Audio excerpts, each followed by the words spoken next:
మా అన్న పొద్దున్నే ఇప్పుడు ఆఫీస్‌కి పోయేటప్పుడు అన్నయ్య బుక్స్ తీసుకొచ్చి ఇచ్చిండు. కాంపిటీషన్ బుక్స్ చదువుకోమని చెప్పి. టెట్, డిఎస్సి పడుతున్నాయి. ఇప్పుడు టెట్ ఎగ్జామ్ ఉంది మళ్ళీ జూన్‌లో అప్లై చేయాలి. కాంపిటీషన్స్ చదువుకో అని చెప్పి అన్న, అక్క, అమ్మ అందరు వెంట పడుతుర్రు. కానీ పాప అనే రీజన్ ఏం కాదు. నా మైండ్‌లో ఫుల్ టెన్షన్స్ మస్తు ఉంటాయి. Full tensions నిండిపోయినాయి. ఫుల్లు మైండ్‌లో ఎప్పుడు ఆలోచనలు ఉంటున్నాయి. ఎందుకు అంటే ఇంగా అంత చెప్పలేను. కాకపోతే దేవుడిని ఒక్కటే అడుగుతా. ఇవన్నీ ఆలోచనలు అంటే ఉంటాయి ప్రాబ్లమ్స్ అందరికి. ఇవన్నీ ఆలోచనలు పక్కకు పెట్టేలాగా నన్ను చెయ్యమా అని చెప్పి అయితే దేవునికి అదొక్కటైతే మొక్కుతా. అట్లనే అనిపిస్తుంది. ఇంకా చదువుకోవాలి. నా మంచి కొరకే కాదు చెప్పేది.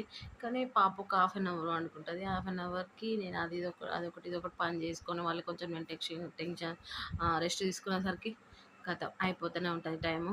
చదువుకో చదువుకో అంటుర్రు. చూడాలి కంపల్సరీ ఏదైనా జాబ్స్ కొట్టాలి.